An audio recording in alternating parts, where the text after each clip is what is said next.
Hoje, vamos mergulhar em uma história verdadeiramente surpreendente de fé e encontro divino. Preparem-se para conhecer o testemunho inspirador de Greg Hirschberg, um judeu que teve um encontro extraordinário com Yeshua, Jesus, o Messias, o qual apareceu pessoalmente para ele em uma montanha em Israel.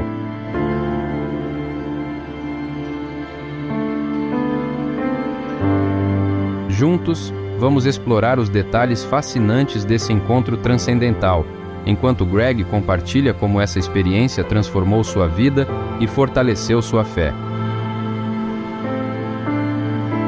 Preparem-se para uma história que nos levará além dos limites do possível.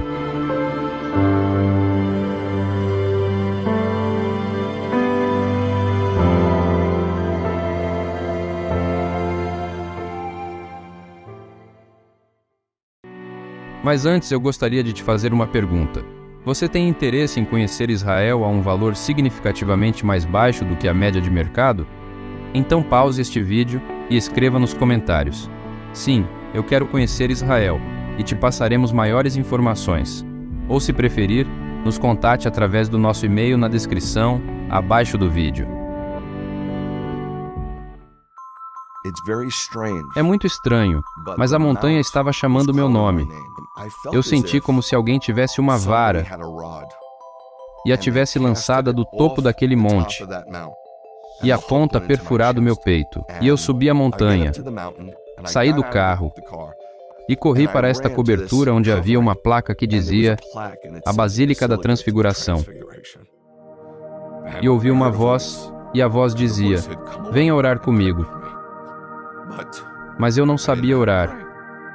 Então me esvaziei e fechei os olhos e tive uma visão. E vi o céu oriental se abrir. E vi alguém sair daquele céu oriental e descer. E seu rosto brilhava como o sol, e suas roupas eram brancas como a luz.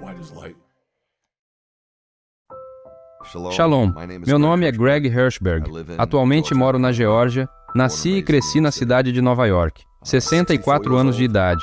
Quando eu era um garotinho, fui criado em uma família muito judia. Fui criado como ortodoxo. Ia à minha sinagoga todo Shabat. E ia à escola hebraica 2 dias por semana. Era bem austero. Minha mãe estava sentada atrás da cortina. Meu pai não gostava muito disso, pelo que percebi, mas ele amava minha mãe. E minha mãe era ortodoxa, então ele permitia. Eu sabia que era judeu. E há algo especial em ser judeu. Ser judeu não é apenas ser um religioso, é uma nacionalidade. Quando eu estava com amigos e alguém dizia que eu era porto-riquenho ou italiano, eu sempre dizia que era judeu. Mas então cheguei a um ponto em que havia tanto antissemitismo no Bronx que não queria mais ser judeu. Para ser honesto com você, não tenho tanta certeza de que já estive ligado ao judaísmo. Então fui atraído para alguns cultos orientais. Me envolvi muito com artes marciais. Artes marciais às vezes não é apenas um esporte, é uma religião. E eu tinha uma espécie de líder de culto, e ele começou a nos ensinar sobre a energia Kundalini e posturas e meditações do sol. E eu meio que gostava disso, mas era um pouco confuso. Bem, eis que me casei com uma modelo. E estávamos pensando sobre onde ir nas férias em nossa lua de mel. E esse líder de culto, se preferir, e não sei mais como chamá-lo, porque era um culto, ele me disse: você precisa ir para Israel. E ele foi tão influente em minha vida, uma influência tão poderosa que pensei: Israel? Estou pensando na Jamaica, estou pensando na praia. Para ser honesto com você, estou pensando em festejar e ficar chapado e apenas descansar. Não estou pensando em Israel. Eu não tinha nenhum desejo de ir para Israel, mas houve uma grande atração em minha vida. É difícil de acreditar, mas no dia seguinte eu estava no trem indo para o trabalho em Manhattan e sentei ao lado de alguém que nunca vi antes, e ele me disse: você já pensou em ir para Israel? Não sou a ferramenta mais afiada do galpão, mas também não sou uma bola de boliche, então decidi que talvez devesse ir para Israel. Mas eu estava tão convencido de que passaria um péssimo tempo em Israel, que incluí uma semana nas ilhas gregas no final da viagem. Nós fomos para Israel. Na hora certa, minha esposa e eu nos casamos e fomos para Israel. Pegamos um voo e deixamos a cidade de Nova York. Entramos no aeroporto Ben Gurion e imediatamente pegamos um outro voo para Eilat. Eu estava mergulhando no Mar Vermelho, estávamos esquiando na água no topo do Mar Vermelho, estávamos indo a restaurantes, festejando, dançando e nos divertindo muito. Então chegamos a Jerusalém cerca de 5 dias depois.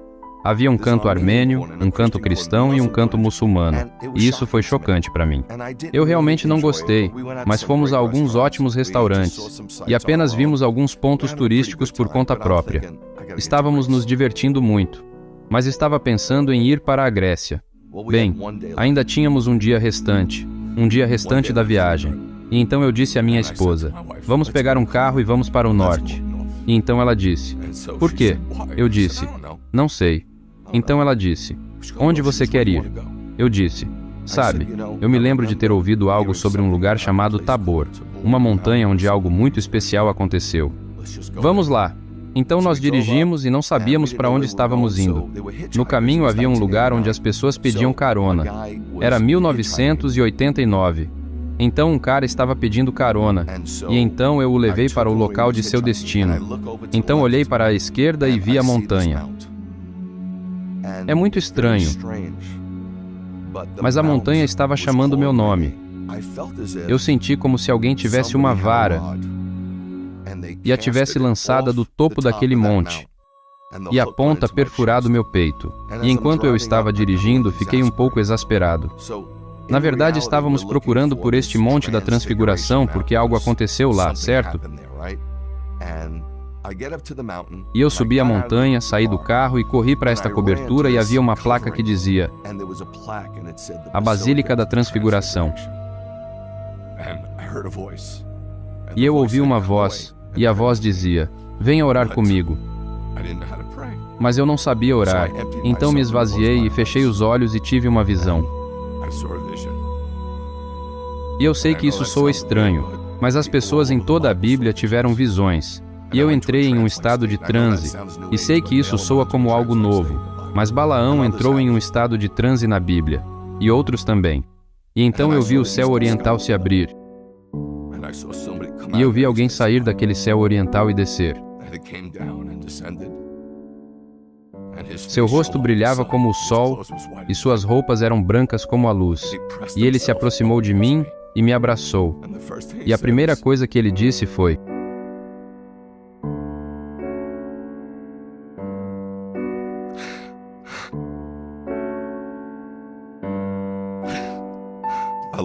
eu te amo.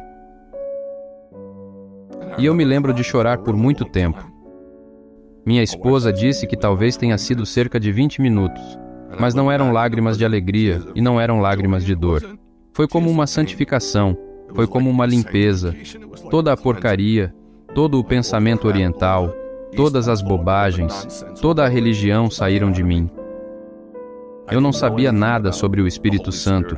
Eu não sabia que Deus pode entrar em seu coração e viver em seu tabernáculo.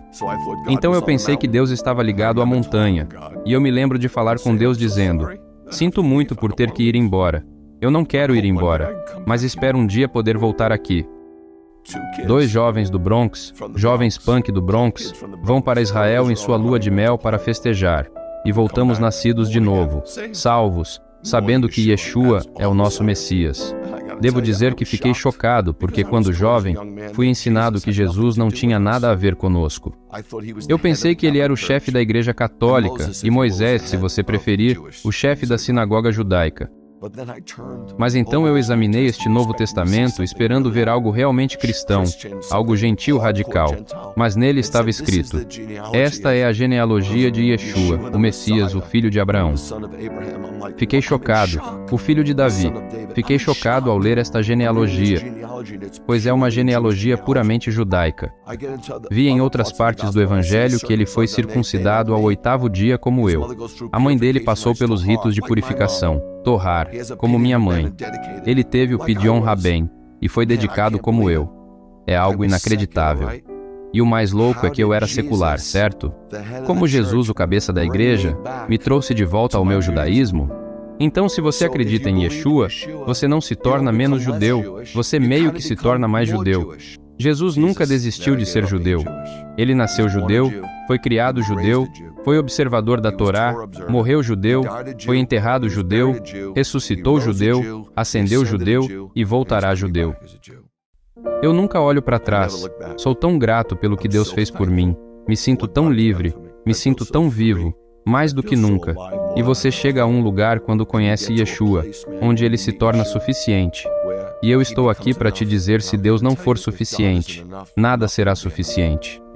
Você vai pesquisar e pesquisar em todo o mundo. Você irá de um lugar para o outro. Você irá de uma coisa para a outra. Mas quando você o encontrar, todas as apostas serão canceladas. Está feito.